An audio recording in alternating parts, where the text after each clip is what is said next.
You are listening to The Plot with a Twist, a Burning Hallows production. We are your bookish hosts, Ro. Allorah.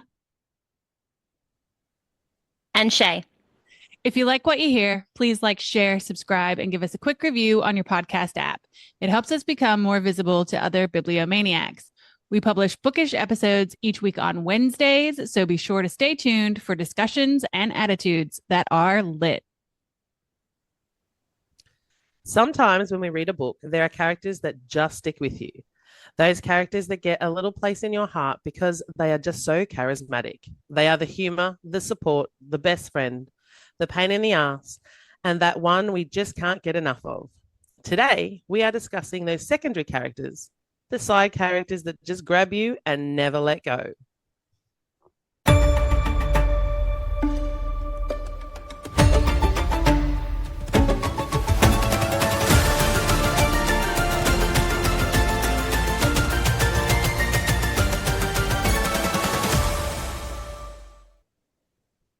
Yeah, we're back. Hello. This is a new one for us. I know, we've never Yeah. video recorded before. Should be interesting. Hopefully all goes well. Hopefully it all goes well and then it's not all screwed up. We're like, oh, damn it. All right. All right. Start us off.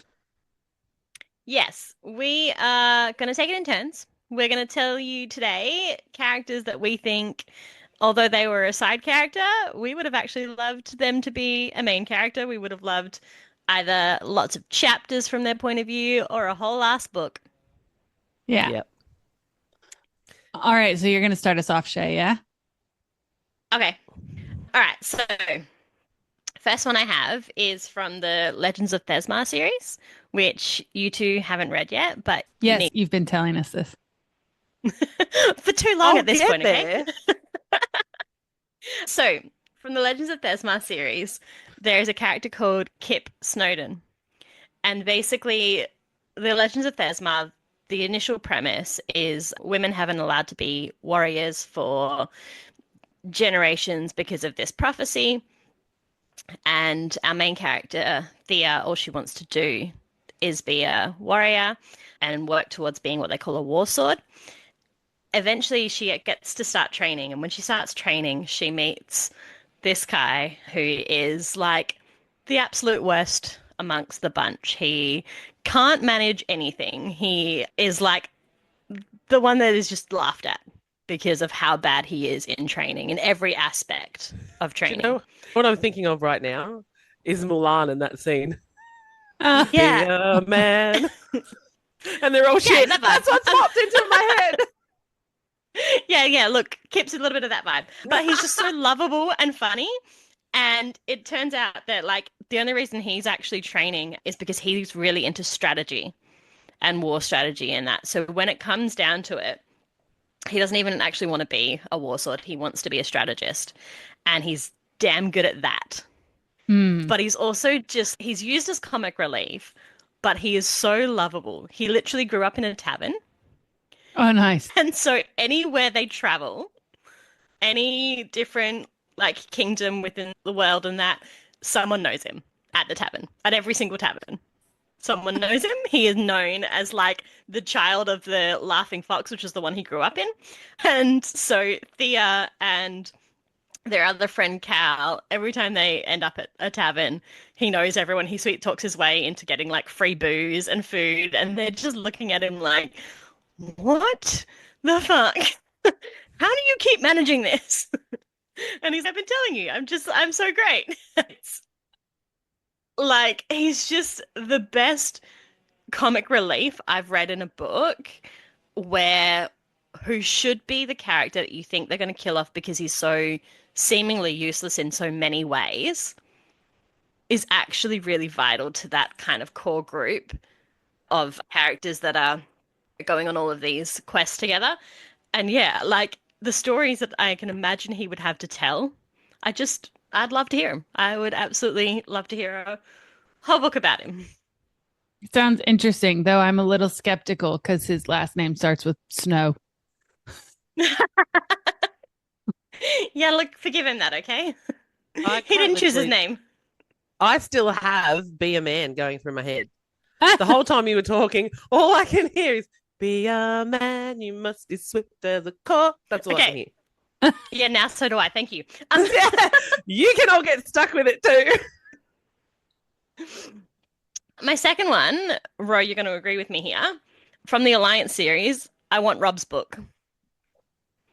Dom's right-hand man. Yes. I want Rob's book. Shut up, Allorah. Yeah, you're not a part of this conversation right now. You're now out. But I yes, want Rob's he book. would He would have been a great main character. Oh, and just the dynamic between him and Dom, I wanted more of it. So I feel like if he had then got a book, we would have seen Dom as a side character and it would have been great.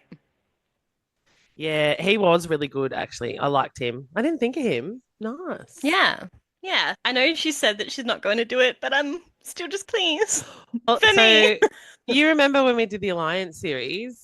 She Yeah. should have done a Rob book, right? Because, and here's the reason, hear me out. Yeah. I read Mountain Boss. Oh yeah. Okay. It was all right. Ah. It's a solid 3. But would I read it again? No. Which is really weird because I actually reread and finished Nero just before I read Mountain Boss. And I'm like, I don't understand. So yeah, give us a Rob book because I'll read that. I'll read that. That's what I mean. I think she's actually really good at the whole mafia, like, Just stick to dark crime. romance. Yeah. And that's her only series. Come on, give us more of that. Particularly Rob. Give us Rob's book. particularly because give us Rob's book with Aspen. So Yeah. then we can see King be more of an overprotective dick because another mafia guy is after his sister. Yeah. Sounds good to me. Yeah. All right. So my first one, I wonder if you can guess. Who's my first one? What series? I just finished his book. Haymitch. Haymitch. It's Haymitch. So I'm gonna say this only because he's always been a side character until just recently. Like he just got his own book. So I'm going with he's still a side character. I loved him in the Hunger Games. I Yeah. absolutely adored his character from the start. He was just Are you saying you want like a mentor diaries, as in you want books from him when he's mentoring others? Ooh, that would be good. Ooh, that'd be good. Do you know apparently she's doing an Effie book though? Is she though? Because I feel like that was an April Fool's thing. Oh, better not be. I'll be mad. Yeah, I'm pretty sure. Go check the post. I'm pretty sure it was a. Oh, That that was- sucks ass. There was a whole bunch of books that were announced, and like That'd be a lot a of good them, book though. Yeah, a lot of people getting confused because obviously America is close to, if not a full day behind parts of Australia. Yeah. And so people were like, oh, but it popped up on the 2nd of April. It's like, yeah, but buddy, what time was it where it popped up? Because where they actually posted it, and it's probably still the 1st. You know what? Sorry. Suzanne, I want the Effie book. I want Yeah. that. I was like, that would be amazing. Yeah. Yeah, I'm pretty sure it was April 1st. Sorry. Boo to that. But anyway, I think, anyways, no, I think, yeah, mentor diaries for him would be good. It'd be fucking sad though, because let's be honest, right? He mentored for what, 25 years and then got, or 24 years and then got Katniss and Peter. So pretty, That's the thing. bad book. it'd be pretty grim. You'd essentially be following his like decline into full-on Decline. alcoholism. Like, let's be real. Those first couple of years when he was mentoring, it would have sucked, but he would have had at least a little bit of hope. Like I did it. Maybe I can help them survive as well. And then year after year of nothing, you'd be like, and that's what I thought reading the Hunger Games. When you read the Hunger Games and he's finally, oh, we've got ourselves some contenders here, do we? Because Katniss nearly stabs him and Peter cracks the shits and punches him. And I'm just like, yeah. and I think you read it and you think that he's a dick. Like he falls off the stage at first and everyone's like, ha, comic relief. And then you get to know a bit about him and you're like, oh, that's not comic relief. That's just really sad. But Yeah. he's still so strong in his personality and in his character that when he interacts with Katniss and Peter and Effie, you're like, you're drunk and you're misbehaving. it's funny, but it's not funny. And I like where you're Yeah. going. So, Yeah. so when he got his book, I was like, woo! Mm. But yeah, he's amazing. My next one is Carrion Swift. Yes. Still agree with you there. Absolutely. Yeah. I would love a And Carrion book. She's doing a spin-off series for Carrion.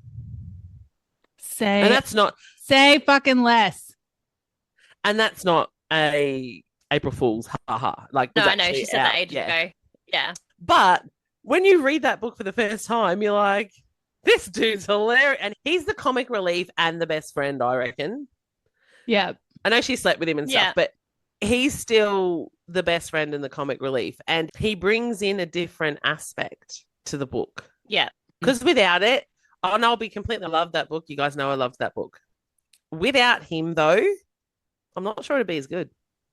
Yeah, 100%. Oh, And I think as 100%. well, knowing what you know about him by the end of it, you'd love to reread some of those scenes fully from his point of view, knowing I that he want- was Yeah. more aware.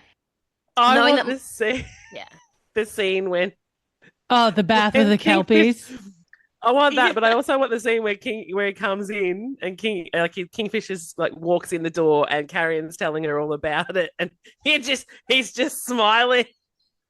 Yeah. Or the That's what I scene where mean. the scene where they're sharing food, and he's like looking Yeah. at Kingfisher like, "Hey, I know you love this." Yeah. Yeah. Mm. So knowing that he is obviously like what you learn about him toward the end, I'd love to revisit some of those scenes from his POV, definitely. And I think that's what, when we talk about side characters, I think that's what you want in a really good side character, that you want to read their book or you want to have a POV from them in the book. Yeah. Mm. That's just... Anyway, those are my first two. Allorah? Okay, so I went really deep with this shit. Just prepare yourself. Okay, so the first one I have on my list, because I called dibs, was Riddick. Gamlyn Yeah. from Fourth Wing. I knew one of you were going to go for it, and I was like, you guys have him. Allorah took most of the ones I instantly thought of. Did she? Yeah. Okay, so Riddick. So he is the ride or die best mate. He's the comic relief, but he's also very complicated. And you get to see and experience growth on multiple levels as you go through the series with him.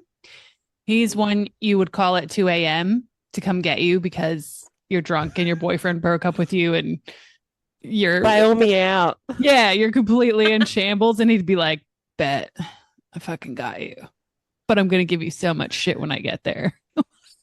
And it'll be because you interrupted my sex session. Yeah.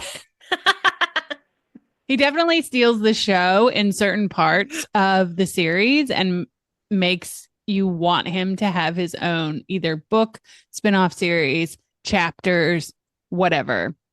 And as much as he's a larrikin and a shit stirrer, he's emotional and he's passionate and he's inclusive of everyone unless you're a piece of shit, basically. Even like in Onyx Storm, the way he actually went off at Violet Mm. and pulled her up on the shit she was doing, you were like, yeah, he is 100% more than just the funny guy. He actually has deep thoughts and deep feelings about everything that's been going on. Yeah, and you don't find out until further along in the series that he's really dedicated to growth in himself, and he struggles to be taken seriously by the rest of his group, but because he's so carefree, but he's extremely intelligent, he's extremely well read. He spends time honing his own signet that you don't really get to hear about until you're further along in the series. He has a phenomenal work ethic. I also think, just in case, yep. And just in case Rebecca's ever listening to this, he's extremely needed right to the end of the series. No, not just to the end and beyond. We And don't want beyond. to get to the last book and be like, oh, okay. True. He's now gone as far as he can go. Boom. He is vitally needed for the rest of eternity. Yeah. Is that better? That's better. I also put down that he is extremely non-judgmental. Yeah, in his jokes and his banter. That's one thing, but deep down, like he's not really judgmental, and he represents bisexuality, I think, in such a beautiful way as well. So I thought that was really well done. And as this series is still going, I'm really looking forward to watching him blossom and come out of his emotional shell even more than he did in the last book. Yeah, I agree. Yeah. Okay. My second one is Ruhn Dannan, Crown Prince of the Valbaran Fae. Okay, so I haven't read these books. Okay, I still know that line. Okay, but listen. Okay, but hear me out. There's going to be a couple of spoilers here. Oh, she hasn't read them. That's okay. I can't. In all honesty, I'm not entirely sure. You find out almost. So. Look, you find it out almost immediately, so it's not really a spoiler. But anyway, so spoilers for those who haven't read it and want to read it. Right? Yeah. Okay, so Ruhn is the half brother to the FMC through their father. At the start of the series, he's your typical frat boy rebel with daddy issues. He speaks his mind even when he shouldn't, or it gets him in trouble. He's tattooed and he's drowning his sorrows / dampening his abilities in pretty much anything he can get his hands on. He particularly loves mirth root, which I equate to the equivalent of marijuana, I guess, in drugs and sex. I would say. Drugs, sex, all alcohol. of the above. Yeah. He's also the comedic relief in a lot of the story. I loved his strength when his feet were put to the fire. Yeah, I can't say any more about that. So his feet almost literally get put to fire, but that in a different way. When his love story comes into play, that's where his character goes like super left, and I couldn't. Yeah, I thought you loved his love story, didn't you? I do love his love story, but what happened? Isn't he like amazing by the end of the series? He's like the best character. Stop! I have issues. Stop I know, that. That's why I did it. Anyways, I don't like what happened to him once his love story comes into play. You love it. But if we take that part out, okay, Ruhn is probably easily the most beautifully written, morally gray male character SJM has ever written. And I will die on that hill. Like, I will die on that hill. He is deeply loyal to his sister, as well as his two best friends. He's deeply complicated and emotionally sensitive, though he tries his hardest to shield others, which is interesting as the stories go. That being said, he also just doesn't give a fuck. Like, he does not give a fuck about nothing. Like, he would literally joke and then tap you in the knees. He just does not give a shit. And I like those characters, but I'm so scared. And I've been told by numerous people that to read Crescent City, because that would be a series from SJM that would appeal to me more than the other two. Yeah. Definitely one of them. But because of Allorah now, I'm like, I don't want to read a character that I really turned into a dick. No, he doesn't turn into a dick. I still haven't read number 3 because of how much she rages about it. Like, he turns into the damsel in distress. Yeah, that's what I mean, dick. I don't want to fall in love with a character like that and then be all, you're just shit now. Not damsel in distress, but he goes from this don't give a fuck personality, and then when his love story comes into play, he's literally following her around and like a fucking puppy dog, and his personality takes a huge hit. Like, where did he go? What the fuck happened? Yeah, those are my first two. So Shea, you're up. Okay, I'm gonna talk about some YA ones now. I'll leave my favorite YA MMC for you, Allorah. But Sorry. move on to some others. So I had from the Hunger Games, I want a book from Finnick's point of view. That I would want to be know good. about I want to know about like particularly because you hear about when he comes into play in the series, you hear about how like after he won, he was playing a lot of the games in Capital of general politics and getting what he wanted from people, while he obviously hated every single one of them with every fiber of his being for what they'd put him and others through. So I'd love to actually read about that. Yeah, watch how he His maneuvers. Yeah, like his games, but then also post games, what he was going through, and all of the. He was basically used as a prostitute. Diaries of Finnick the Prostitute would be awesome to read. And again, Not so YA anymore. I know. I was No. like, that would have But to be again, new adult. like a lot of the characters we've mentioned, he has such a lovable personality in the way that he approaches things and stuff. I don't know if I need to put a spoiler because surely by now everyone's read Hunger Games, right? Spoiler. But that Just was the in one case that, you haven't. just in case you haven't, in Mockingjay, that was the one that hurt me the most. Yeah. I was inconsolable when I read that. I was like, no, you can't. Anyone, but no. Not quite anyone, but like. The fact that I think with Finnick, because he was when you first get introduced to him, He's such a dick. He comes across as such an arrogant asshole. You're like, Yeah. Who is this wanker? Like, how dare you be such a prick to Katniss? And when you realize that he's not a dick, so they end up in the games and he gets some BT for Katniss because that's who she wanted as her alliance. And he's obviously got Mags with him. You realize he's not such a dick. So he drops down Wirus on the ground and he's like, here, I got these for you. And Katniss is like, I didn't ask you to do that, you douche. You realize he's not a dick when Mags. But even, the goes, way he is with Mags. Oh my God. Yeah. And the fact that when Mags goes to leave them because she has to, like she sacrifices herself and he's no. And I'm like, oh, he's not a douchebag. He's acting like a douchebag. Yeah.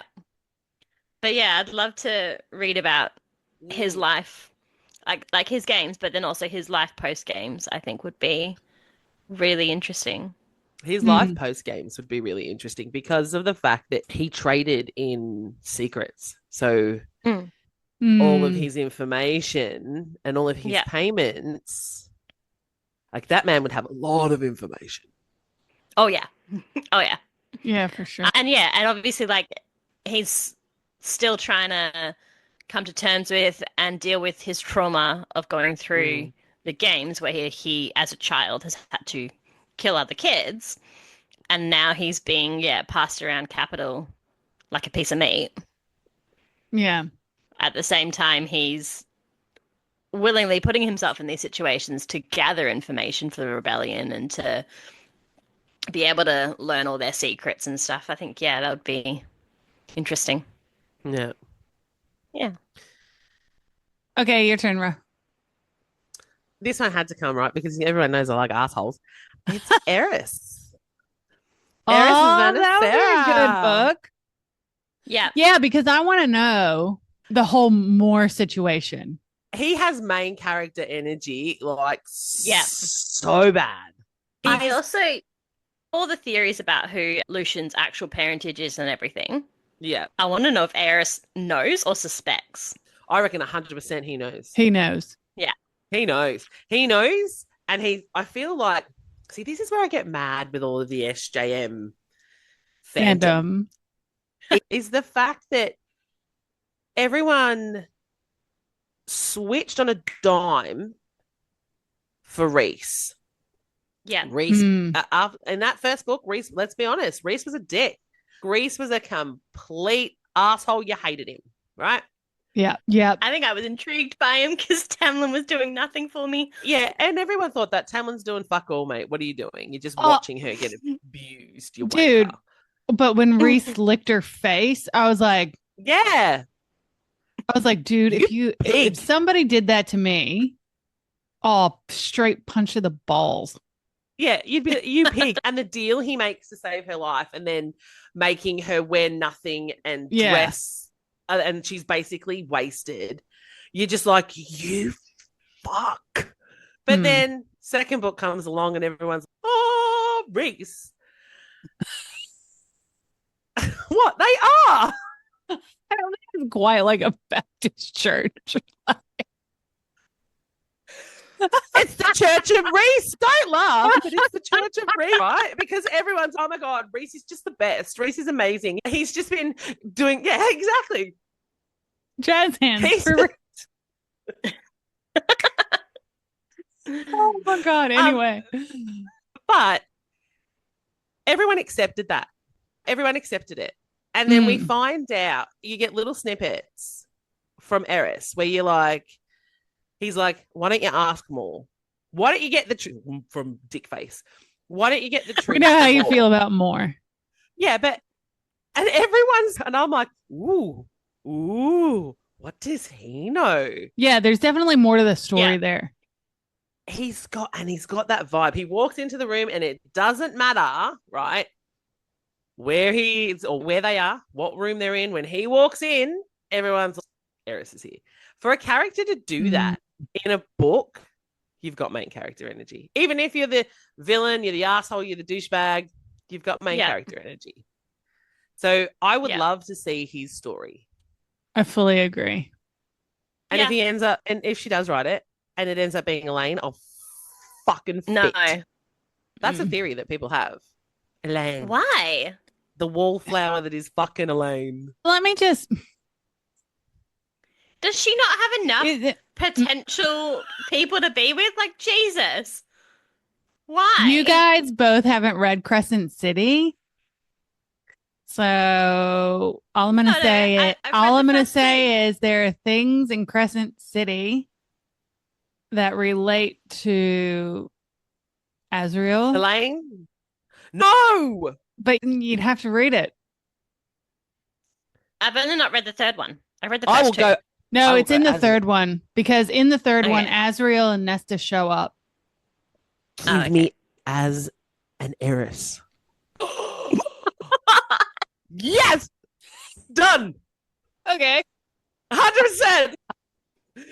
Tell me that wouldn't be the best match ever.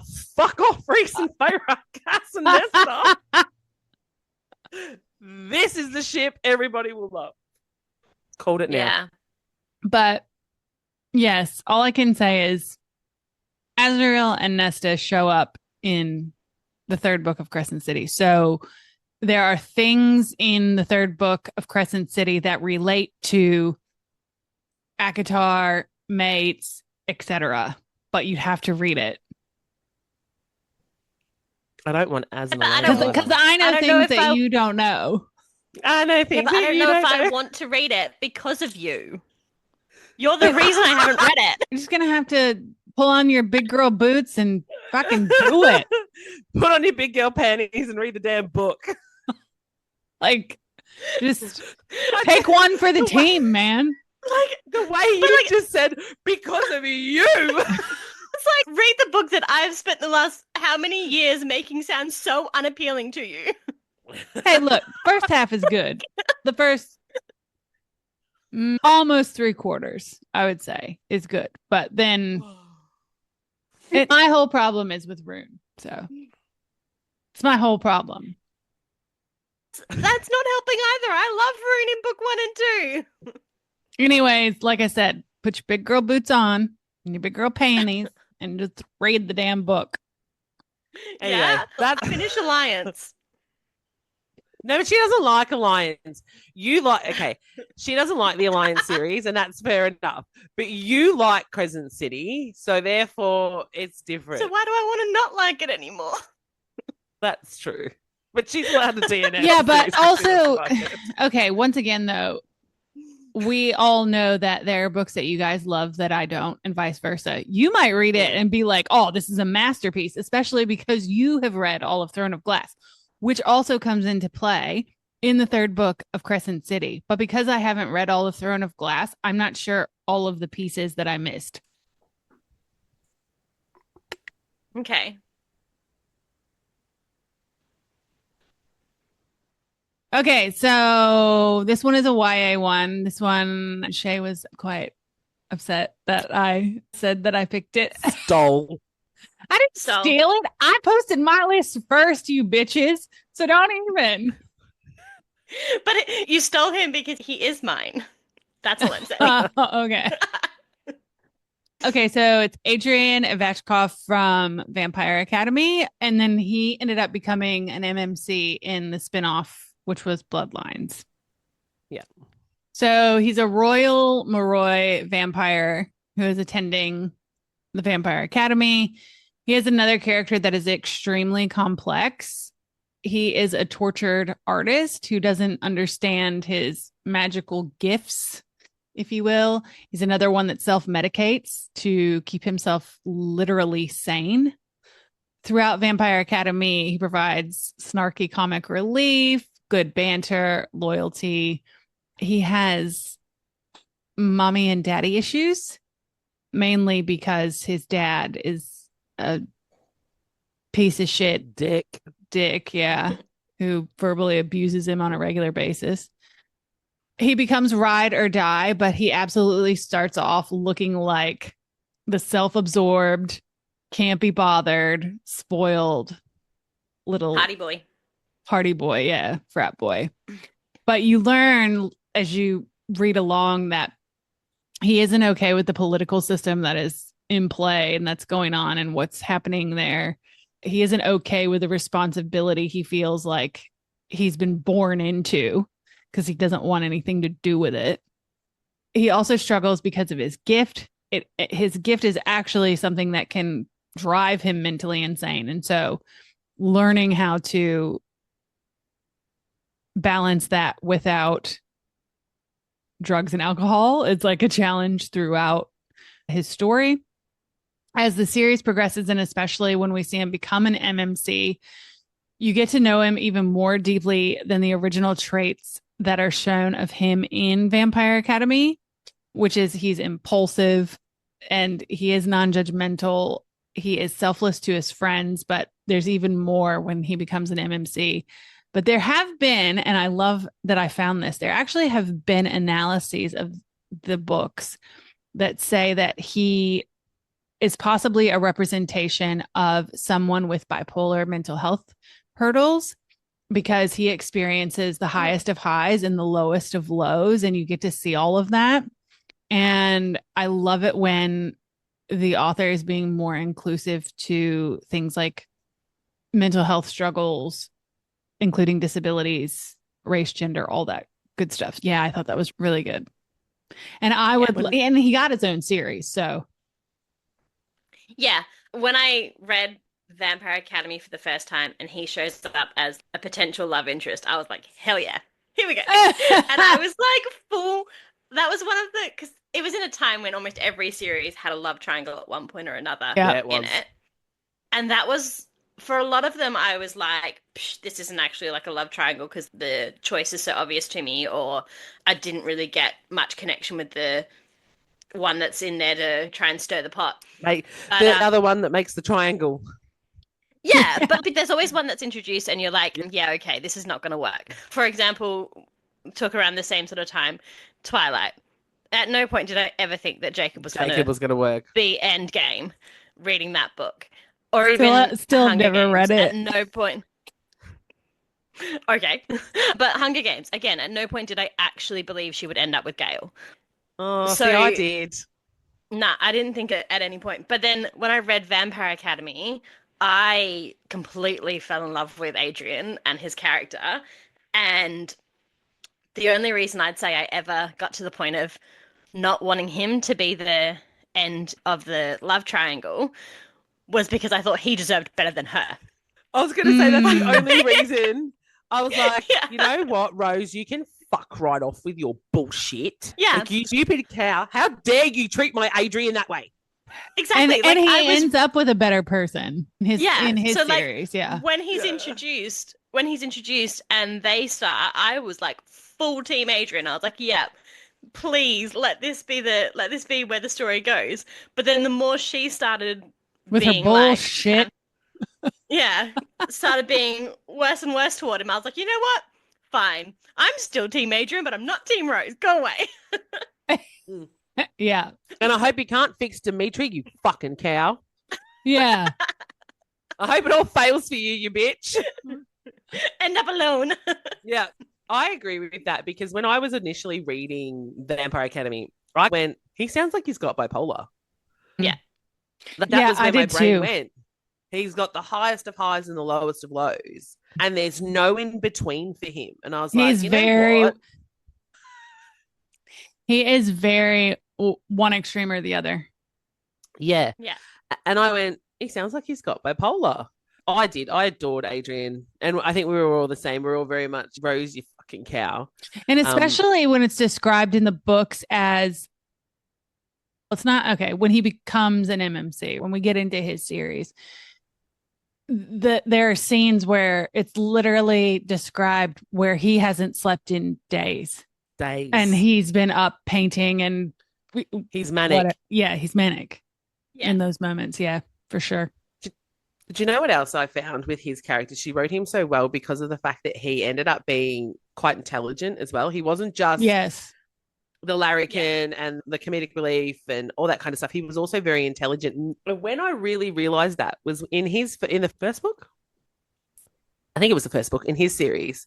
He's emailing Sydney and he's complaining about everything, or maybe I can't remember what book it was, but he's complaining about everything, and then he ends it with Prisoner 24601, which is from Les Mis, and I was like, I love that. Because I love Les Mis, and I was like, nice, that's intelligent. So he's imprisoned, he's stuck wherever he is, and he shouldn't be because it's not his fault, and he shouldn't have to be there. And I'm like, so much the same. Yeah. Okay, Shea, your turn. All right. Okay, keeping it YA then for the next one. I actually did think of another one. Woo! I've read 2 of Cassandra Clare's Shadowhunter series. Oh, and in both of them, 100% I want everything from Magnus Bane's point of view. How the fuck did I forget Magnus? Like just so I've read the original like big series with Jason and Clary and all of them. And then I read the prequel series with Will, Tessa, and Jess. Jem. And then I think I read like maybe 1 or 2 books from the other series and never ended up finishing them. You know, there's like 4 series now. He has Chronicles, yeah.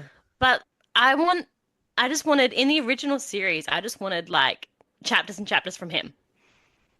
Yeah, that's true. He's my favorite in that series. Yeah. Have you read them? He's my favorite in every iteration. So even in the prequel series that I read, Allorah, have you read them? I loved some of them, but yeah. No, and I'll tell you why. So when they originally came out, I didn't read them, right? And then a friend of mine was like, you got to read them, you got to read them, you got to read them. And this was when I was 32-ish,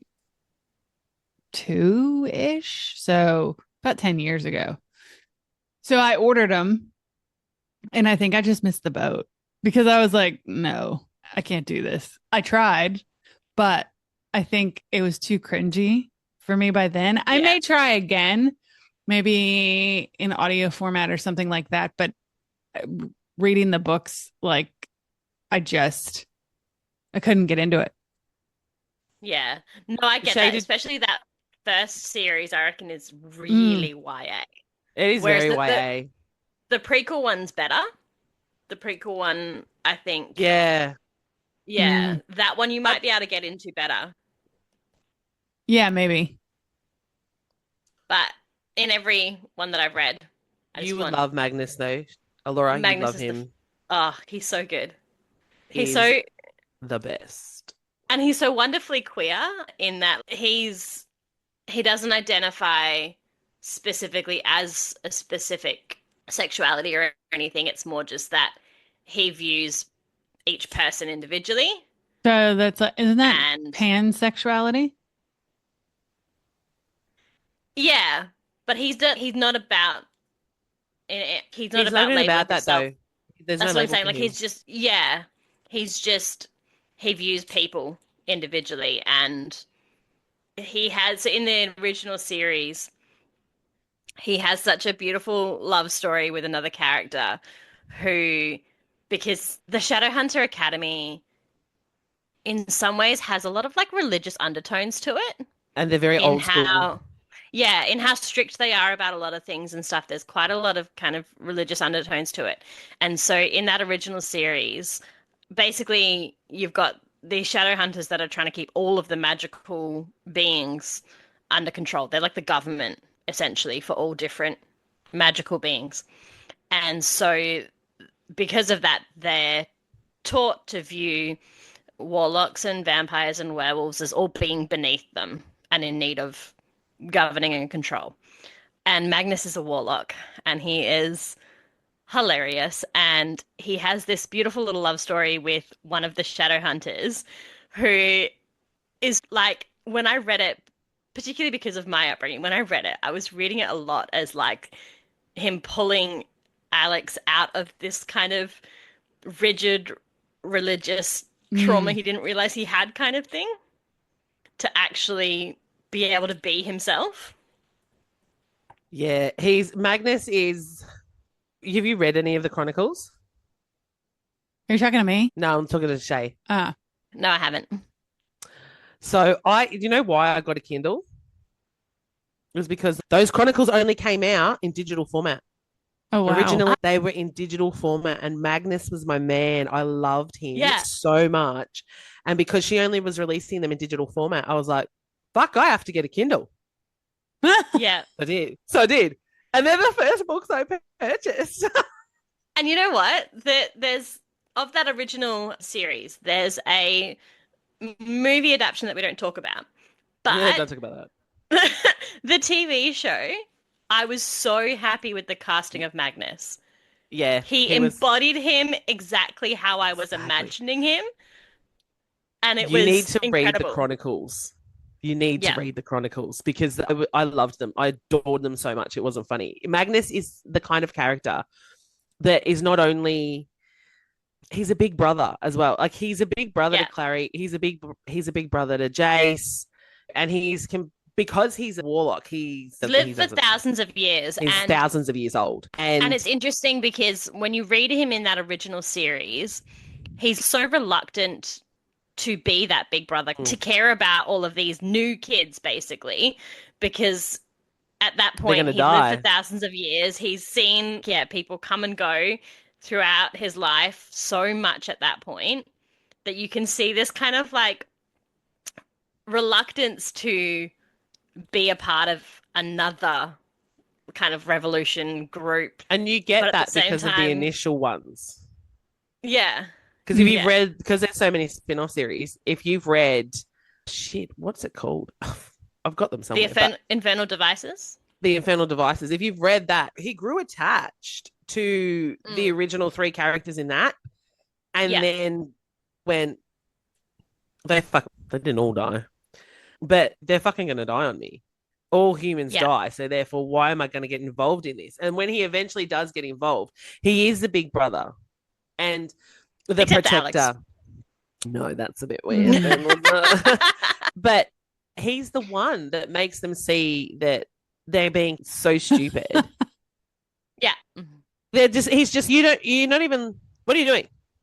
Why are you being so dumb? Yeah.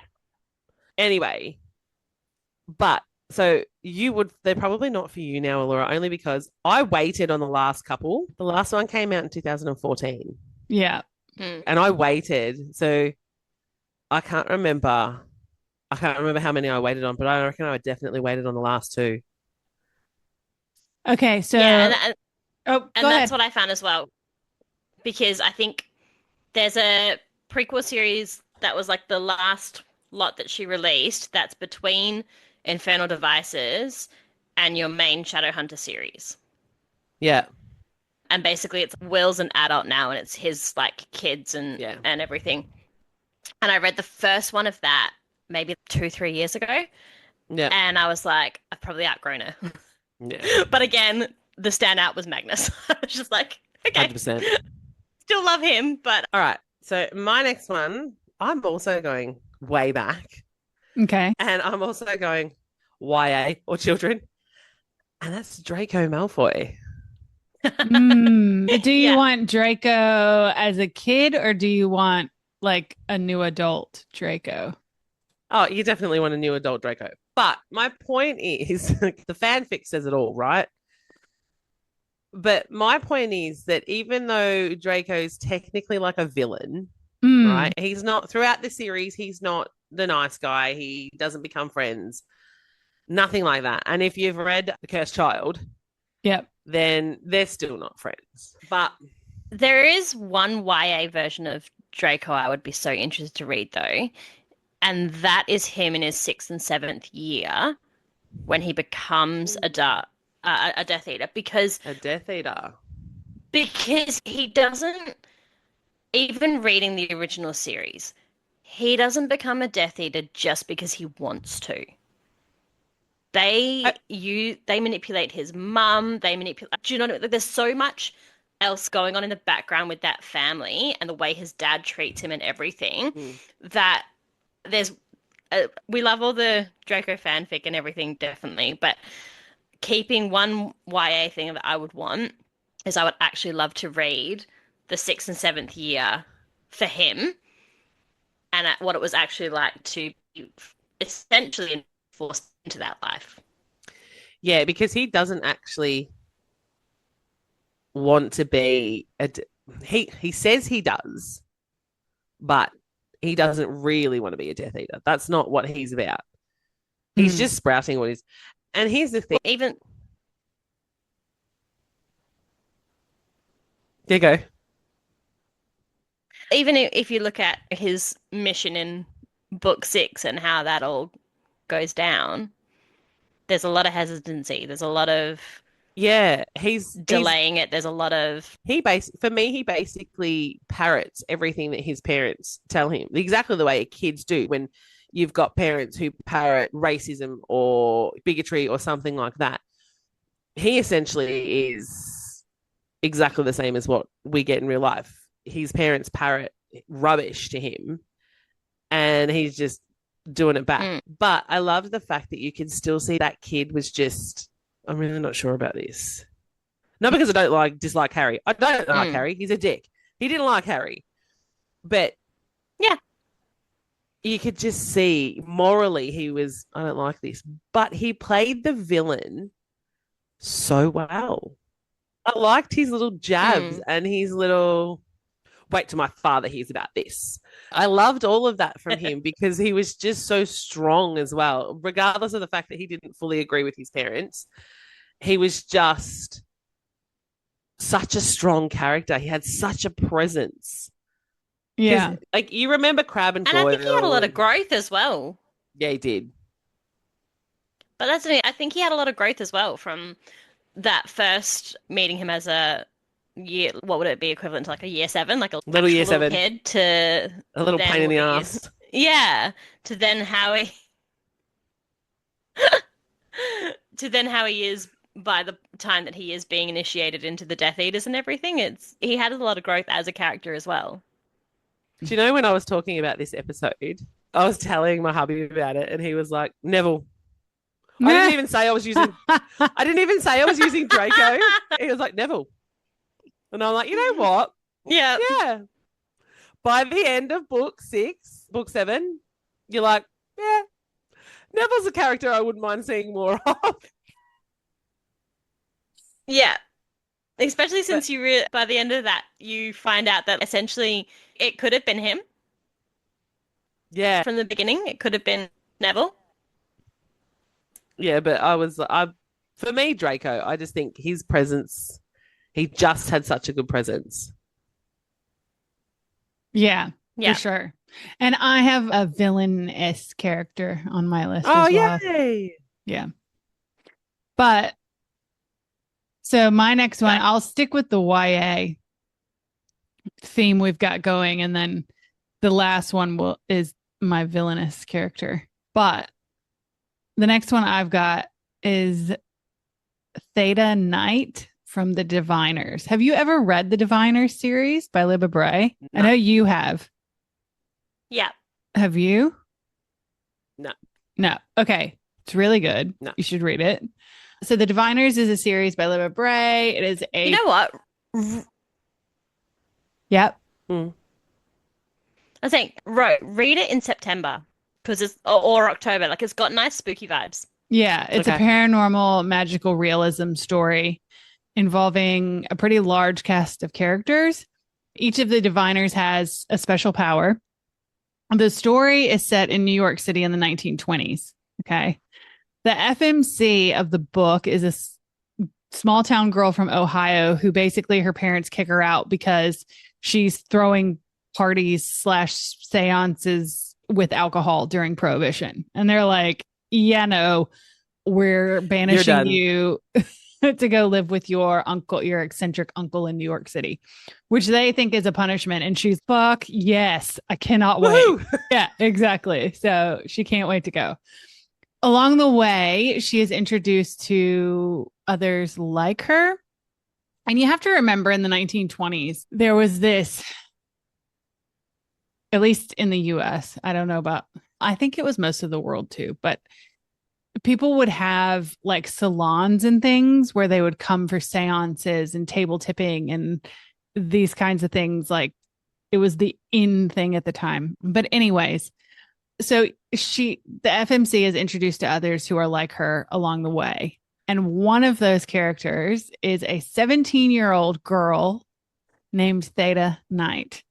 Now, she meets Theta at the Bennington, which is like a speakeasy. So the FMC is with her best friend. She meets Theta at this speakeasy, and she is described as a glamorous Ziegfeld girl who does Broadway shows and lives the life of a flapper. And she frequents the speakeasies. So she is essentially the foil to the FMC. So what is a foil? The foil is basically the polar opposite of your FMC or your main character, right? So she is involved in an interracial relationship, and we're talking 1920s New York. Never good in the 20s. Never a good thing in the 20s. Very taboo. With another character, she is witty, she is bold, she is brazen.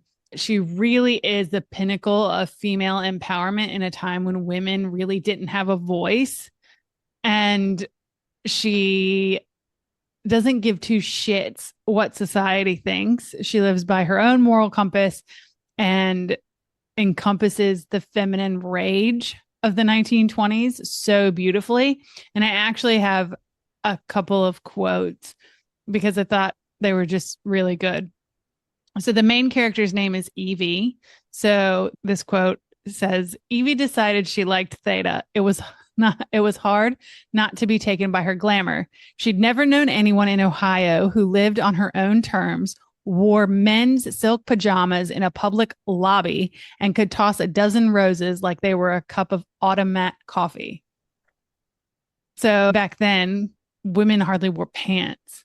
You know what I mean? And here's this woman wearing men's pajamas in an apartment lobby in New York City, in a New York City high rise. And she's only 17. But again, back then, 17, you were an adult. Yeah. And the other as an adult. And the other quote I had was, Theta had been trying to figure out how to talk about this with Evie for weeks. She narrowed her eyes. If you breathe a word of what I'm about to say, I swear I'll hunt you for sport and wear your skin as a coat. So yeah, I loved her in that series. And I would have loved a book from her perspective. Just because That's a good quote. Isn't it? Yeah, that makes you want more of her story. What exactly is her background? How did she come to be this outspoken in a time when that was not okay? And especially for a 17-year-old, if you look at it from our perspective now, and this is what I find a lot with some of the books we've spoken about before, is that these are 17-year-olds that have had to grow up super quick. So yes, they're not your typical 17-year-old that we've got now that we're dealing with. These are 17. Shea would know that better than us, let's be honest. Yeah. I had a 17-year-old last year, so. Yeah, I know, but she deals with multiple. Oh, yeah, that's true. I forgot. On a daily basis. On a daily basis. But these are 17-year-olds, and you look at like the Hunger Games and everything like these are 17-year-olds that have grown up so quickly that you look at them and go, yeah, at 17, you know what? You are an adult. Mm. So to know their backstory would be the really interesting thing. Yeah, exactly. All right, Shea, who you got? Yeah. Okay, my last one. I was struggling, as you guys know, to come up with enough. But this one I thought, there is not much I remember about this series as a whole, except for this character. So that's got to say something, right? Yeah. I haven't actually even finished it because it's so long between books, but I read most of Scarlett St. Clair's Hades and Persephone series. You know, the Touch of Darkness. Yeah. And there's technically, the way she wrote it, there's that one, yeah. There's sort of two series that make it up. So you've got the Touch of Darkness is completely from Persephone's point of view. And so then she started writing Hades' point of view as like a separate connected series. Yep.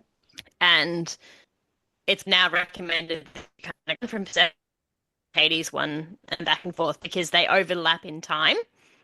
Hades series is, for starters, way more interesting because you get a lot more interactions with the rest of the gods and political intrigue and all of that, whereas Persephone's books can come across as a bit whiny. But just in both of them, though, the only...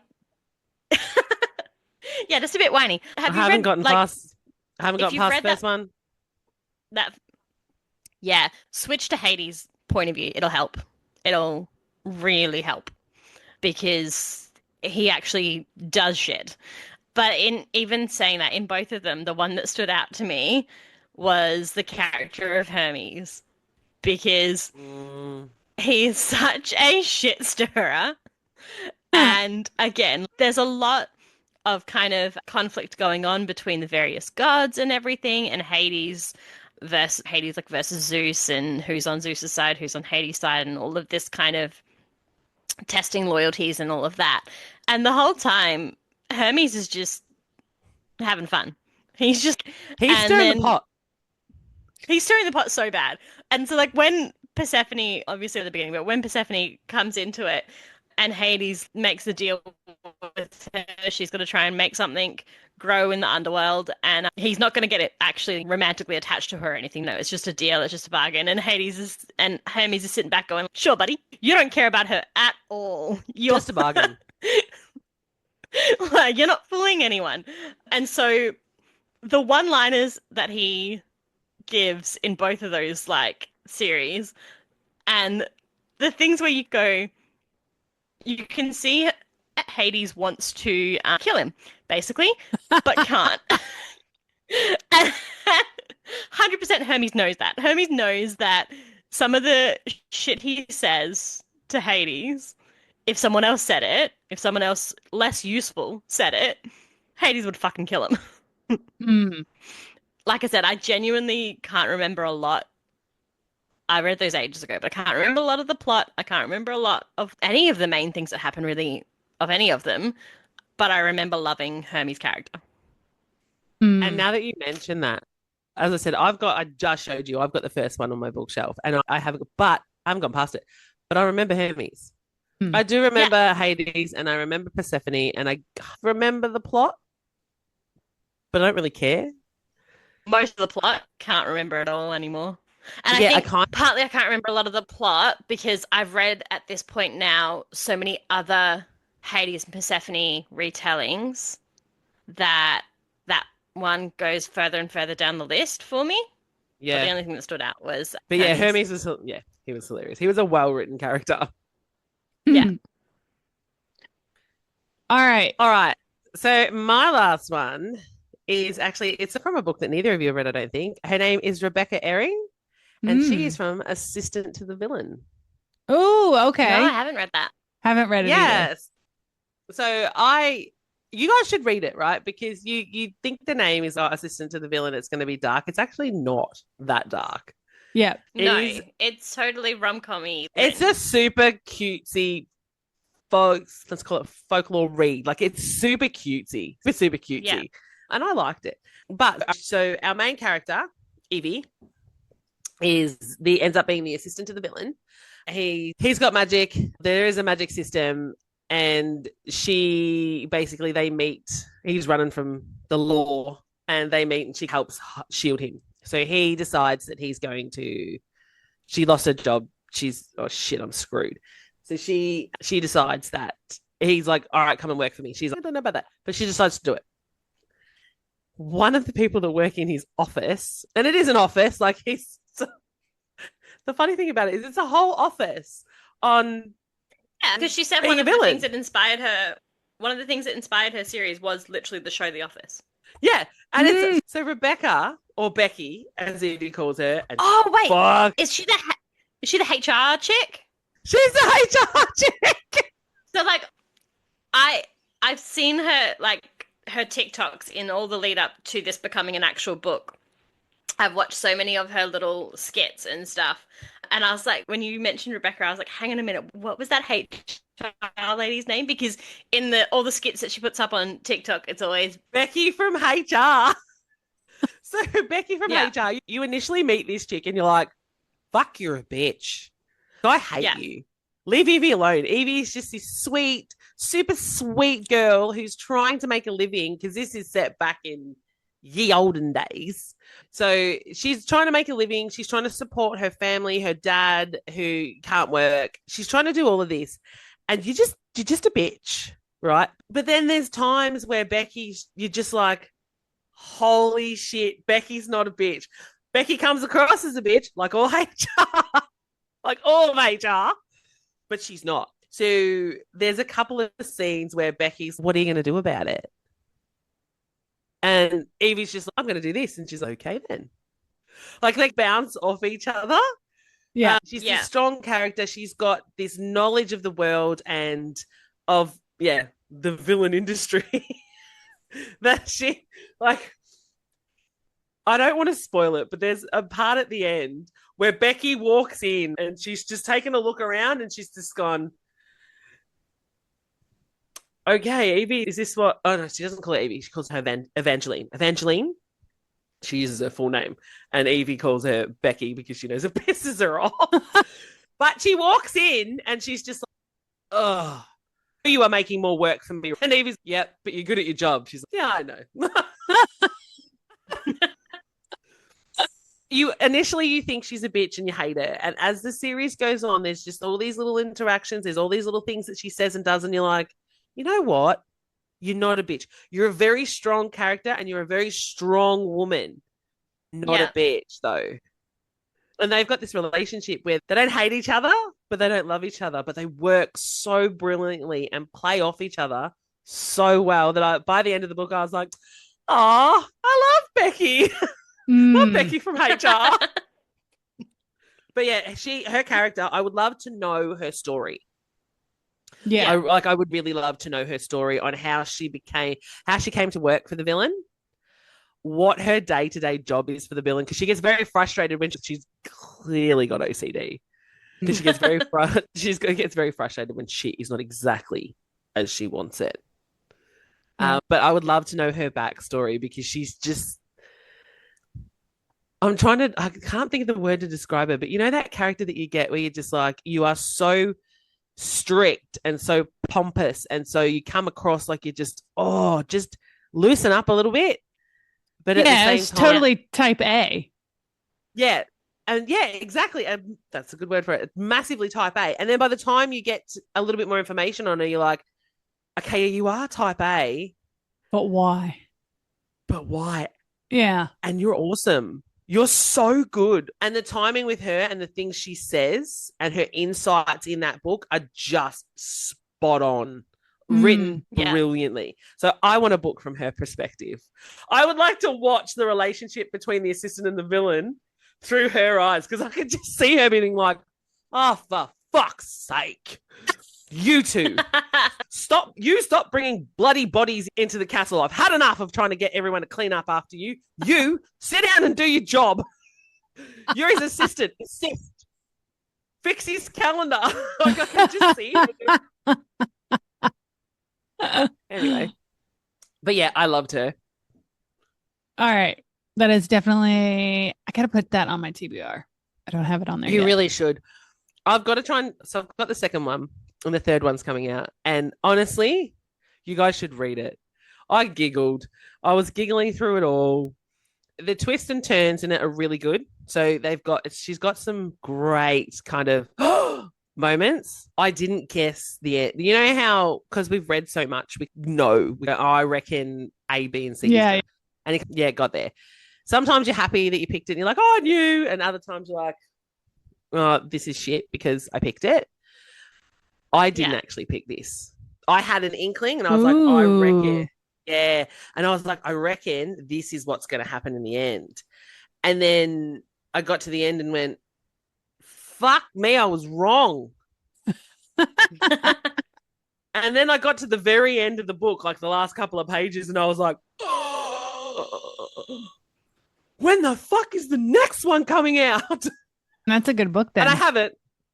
It's on my shelf. Like, it's right here. It's this one. It's called Apprentice to the Villain. It's slowly moving up my TBR because I look at it and I go, I really want to know. I really want to know what happens. And I want to know what Becky's going to do about it, because the last scene is basically between Becky and Evie. And Becky's just, oh, fuck my life. And Evie's just all smiles. She's, look at me. How good did I do? Look, Becky's just, I don't want to deal with this. We have a problem in HR. That sounds good, actually. It is really good. All right. I'll round You're us up, off. What's your last one, Allorah?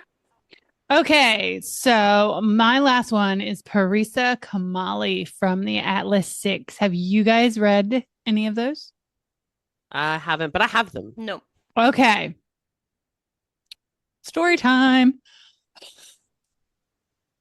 Okay, so the Atlas 6 is a book that revolves around 6 characters when you're reading it, that 2 of them are the main characters, if that makes any sense. Even though the other 4 come heavily into play. So Parisa is one of the supporting characters.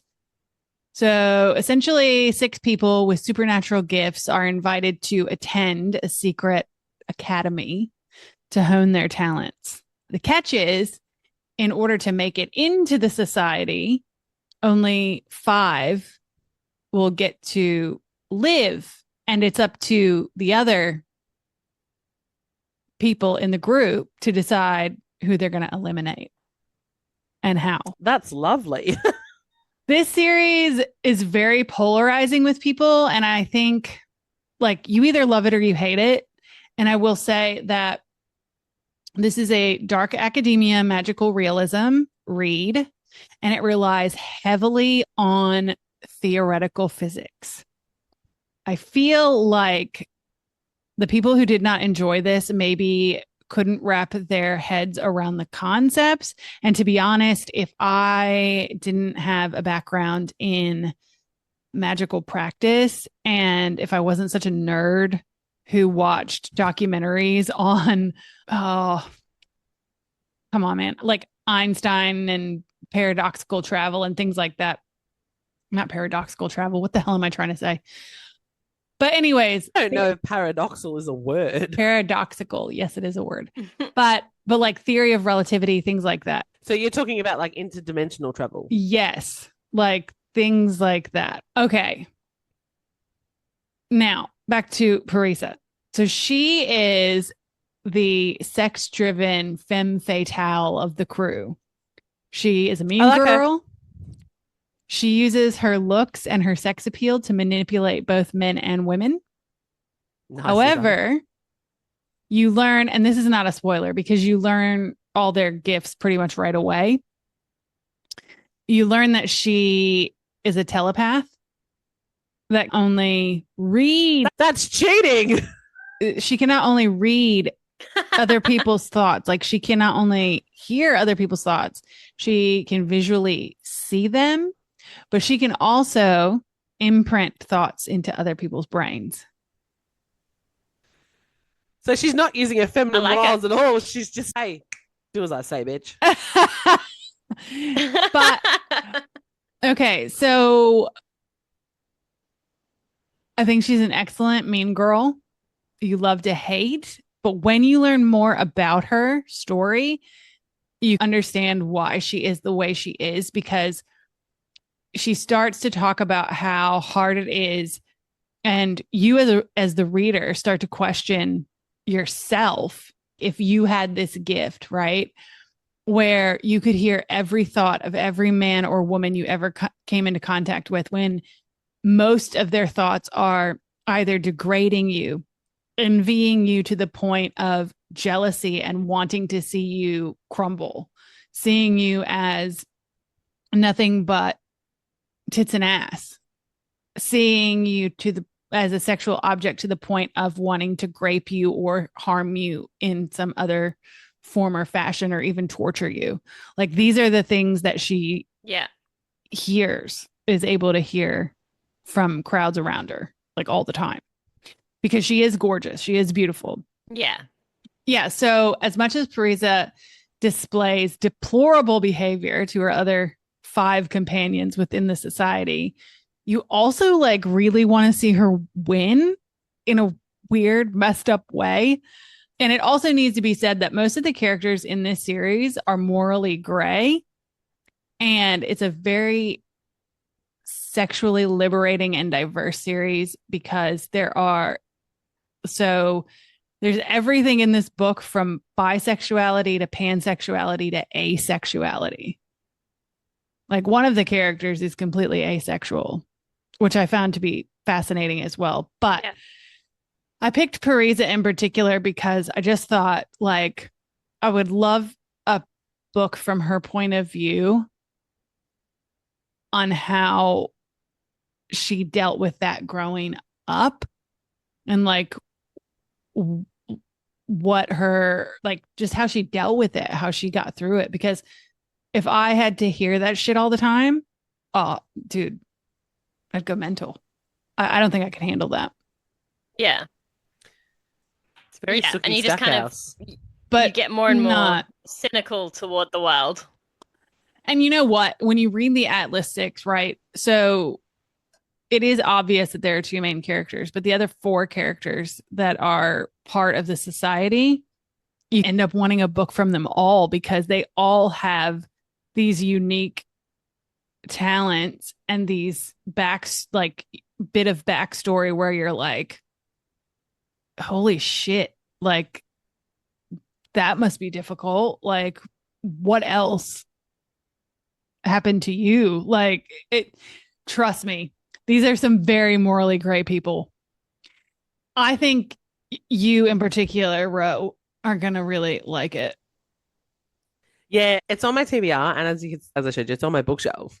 I haven't got around. There's just too many damn fucking books.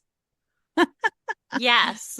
Have you noticed Definitely. that? Recently, I've been looking at my bookshelf going, oh, I meant to read this. I meant to read this. I meant to read this. And I just haven't read any of them. Like I haven't. Yep. I'm slowly getting through Sunrise on the Reaping, but your latest TikToks have made me not want to keep reading. So I'm like, that you two, you have to do it. Okay. I purposely haven't been watching her reactions or anyone's. Don't watch them. Yeah, I want to be influenced. Yeah. The one that you sent, Christina, I didn't watch that only because I didn't want to be influenced. There was no spoilers in it. No spoilers. And there's no spoilers in mine. I didn't do spoilers, but it's the reaction. It's the reaction that you're watching. It's still spoilerish. Yeah, but you also Right? know that I don't So have to a the heart point- either. If I Oh, Filmettes. You and I. so wait, You and I. if this book When- actually affects her, It got me. hang on. If this book actually affects her, if it actually affects her, can we finally do like an episode about books that made us cry? We probably, yeah. But it'll be Well- the same book for both of us. In saying that, though, what you call it? Help me out here. The Ravenhood series was the Jazz last. hands for you. I don't know. The Ravenhood series was the last thing I read that made me tear up. Was I bawling? No. But were there tears? Yes. Okay, But- so but I didn't- feel like didn't that bawl my series- eyes out. Lovable. But I feel like that series, like, unless you actually have no heart at all, there's going to be a tear at some point. Because Okay, There has to be. so this, like the book, I cannot stress how much you guys need to read it. Okay, I am reading it. 6 fucking stars. Mm. I've never given Yeah, a 6 I star. just- 6. I just fucking want to be stars. able to dedicate like a day to it so that I can actually fully be Yeah, in my well, we're doing a There podcast were- on it when we're all done. There were parts in that book where, yes, I was like, oh, that's sad. And maybe a tear, right? Yeah. I was like, oh, yeah, that's sad. I got to the end of this book and I did a buddy it. read. Do it. Shush. I'm not going to spoil anything. No, you I- should. I did a buddy read, right? To the point where I said, I did it with Louis, right? To the point where I went, don't come in here. For the sole purpose, I didn't want her to see me, right? I didn't want her to see any kind of reaction on my face. I didn't want her to see any reaction that I had holding the book. I didn't want her to see anything. Yeah, but also That was why I didn't watch it. Also your eldest she's like that though, as well. Yeah, I know. But all I'm saying is, you and I, Shay's made it very clear that neither of us have a heart. Yeah, we don't. We found whatever little heart I have, that book found it. Okay, back to our topic at hand. What Yes. role do Yeah. side characters play in books and why are they necessary? This is a good question to wrap up our discussion, I think. You need them there. This is the way I see it. You need them there to help the main characters develop and grow. Yeah. That is their purpose. Their purpose is to show not only different sides to the main characters, but different sides to your story, your world build, and what different characters can bring to a friendship or a relationship. Yeah. If you don't have them, your story's not going to be as good. That's the way I feel. Yeah, I think for me, we're at a point now with the rise of like your social media, book talk and bookstagram, and that we are so saturated with romantasy stories now. There are so Mhm. many options from traditionally published to indie. There is so many. And so because there are so many, you're going to get so many that seem similar, that the enemies to lovers reads the same way another enemies to lovers reads, or so it's not that central characters and relationships that pique my interest anymore, because there can be so many similarities between all these different series. So now for me, what makes a romantasy stand out is beyond how good the main relationship is. Are there side characters that are making me giggle? Are there side characters that are even just poking fun at the main couple? Yeah, I need there to be good side characters beyond just your main FMC and MMC now. Yeah, and I think to add to that, I think side characters give the author more chances to explore a wider spectrum of the human experience and human emotion, because in a side character, you can experience things like mental health representation, physical disability representation, toxic family dynamics that are going on, that all of these things that may not exist in the character arcs of the MCs, right? But it still comes into the book as part of the larger story.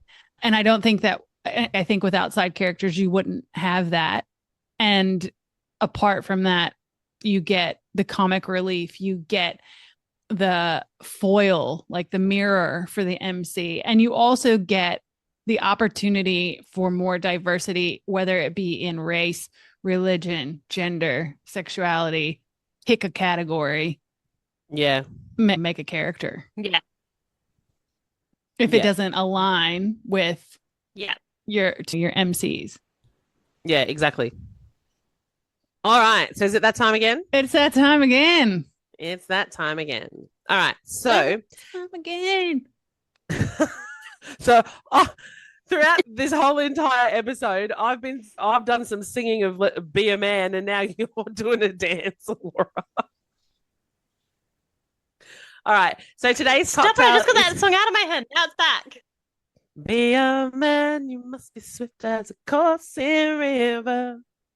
Allorah says, with all the force of a great typhoon. Oh my God. Do you know how proud I was that I knew that song off by heart with all of the little extra bits? Just get to the cocktail. Like all of the little like spoken parts. Yeah. Anyways, sorry. Go. I'm never gonna catch my breath. Say goodbye to those who knew me. Say goodbye to those who knew me. Boy, was I a fool in school for skipping gym. This guy's got me scared to death. Okay. Karaoke people. Okay. All right. Sorry about that. Okay. All right. So today's cocktail is called the Sweetest Sweet Tart, and it is brought to you by. See, now I've got too many apps open. Don't know what I'm doing, but it's brought to you by Brit & Co. And it's dedicated to all those characters we want to see more of. And here's what you'll need. So you'll need 2 ounces of Smirnoff citrus vodka, half an ounce of lemon juice, half an ounce of lime juice, ooh, and 1 ounce of Red Bull. Jeez. All right. So what you're going to do is main character energy. Main character energy. I'm a bit old for Red Bull though. Yeah, me too. I have palpitations. I can't do anything.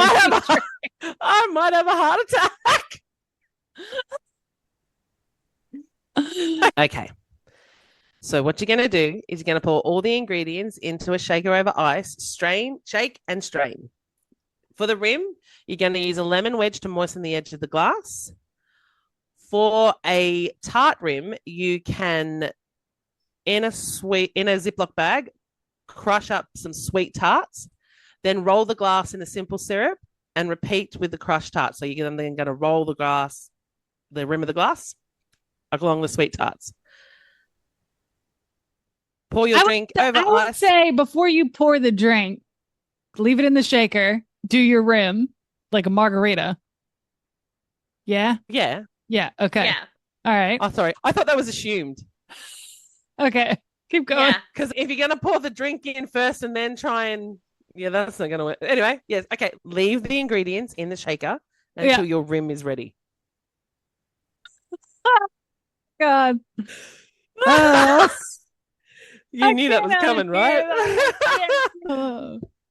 Okay, this is why our podcast has an E on it. Not safe for work or small children. Small children. So once the rim is ready, pour your drink over ice, add a slice of... Stop it, Allorah! I hope you spit that everywhere. Or swallow if you can. You're not helping. I know. I live to serve. Stop it. Pour your drink over ice, add a slice of lemon on top, and add a couple of sweet tarts, and voila. Ta-da! Jay, you want to take us out? Huge thank you to all the bibliomaniacs out there listening. Please stop by our Instagram page, The Plot with a Twist, and check out the link tree in our bio. where you can find links to us across the internet, including all of our social media, website, shop, and Facebook group. Give us a follow so that you can stay up to date with episode releases and product launches from our book merch shop. We appreciate your support from the bottom of our hearts. Every little bit counts. Tune in next week for another all-new bookish episode full of magic, mayhem, and maybe just a little bit of smut. Until then, keep reading.